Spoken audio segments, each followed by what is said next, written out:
Okay, I'm going to go over the interface here. I'm going to go straight into edit mode, and I'm going to take this guy off just to demonstrate something later. But this area I'm running around in here is the keyboard section, and this over here is the SID section. So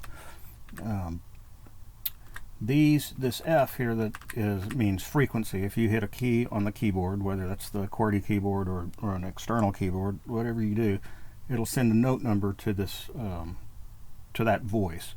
And for the purposes of this sense, the filter is considered a voice, and the two timers, CI A and B timer, CI2 A and B timers.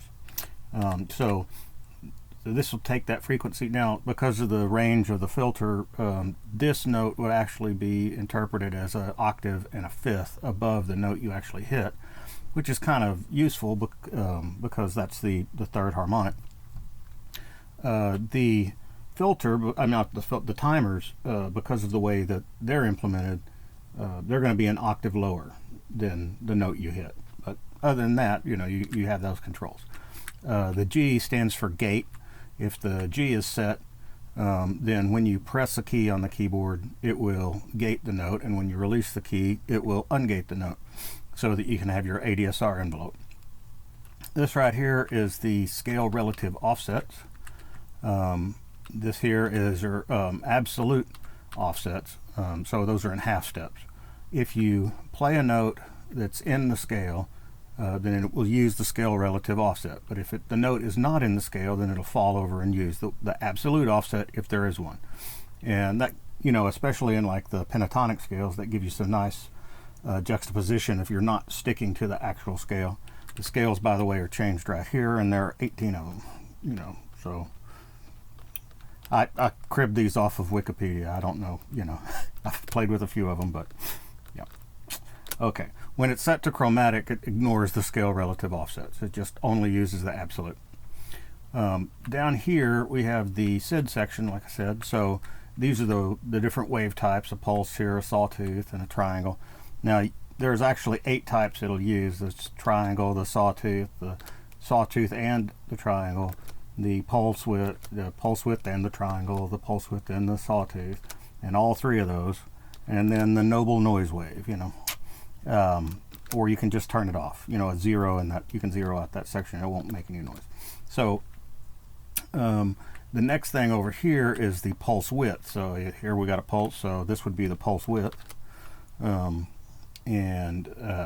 This is the on the control register, same place where you set the wave. This is your test bit, your ring modulation bit, the synchronization bit, and the gate bit. Now, because we played earlier, or I don't know if I did.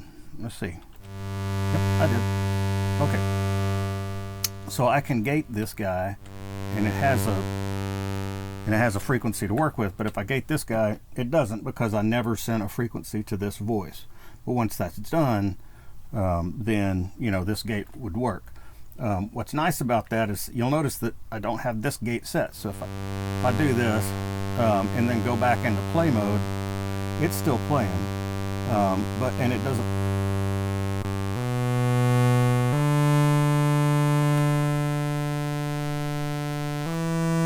And so it's setting the frequency. If I didn't have that, I could also do drone type effects.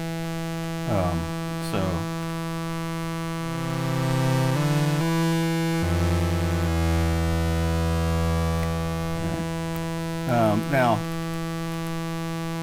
these guys, particularly the gate bit and the test bit, they can be overwritten from other places. So just because something's lit up here after you've been swapping around back and forth for a while, it doesn't mean anything. It just changes colors to let you know you've done something. This is the ADSR envelope here. The only thing I'm using to modify any of this is the plus and the minus keys. So just minus takes it down and plus takes it up, and it'll wrap around for you. Now for this, because there's only 8 rows in a character there, this is 2 per row. So that's 0, and then that's 1, and you just kind of gonna have to get used to that, I guess. And then this final piece here is the filter. So you hit that, you go into the, then you're routing this into the filter, that voice. This voice would be, if I you know, do that, bam, it's routed into the filter. You can route an external signal if you're brave enough. I've never done that. And here's the filter itself. So on the filter, you've got the type, which is, you've got your you've got no filter, a low pass, a band pass, and a high pass filter, and a notch reject. So those 4 different types. Plus you can turn it off, and then so let's do that. And then here's the resonance, and this is the cutoff frequency. This is where it's gonna actually notch reject or whatever. And so, and that's that. So if we go up, you know, oh, I forgot to mention this. This is the interrupt rate.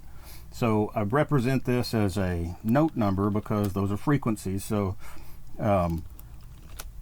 sometimes some of the effects and some of it will interact in such a way that they start making notes, or they start harmonizing, or with different effects, or causing different artifacts based on frequency. And so this lets you set the frequency you want as a musical note. It kind of makes it easier to know, you know, what you might be wanting to do there. Okay, well that's really this. I mean, I'm trying to keep these short so that don't bore anybody, but that's what's going on the top, and the next time I'll do the bottom. One other thing though, when you're in, right now I'm in edit mode. If I'm in play mode, I can blank the screen so I can get good, better sound. So, and I can unblank it just by hitting the F1 again. However, if I'm in here and I'm like, oh, I want to change something, I'll go. Now, what I've done is I just switched to edit mode, and when you do that, it unblanks the screen for you. Anyway, I hope this clears up some things, and I'll get on to the LFOs and the combos and all that next time. All right, take care.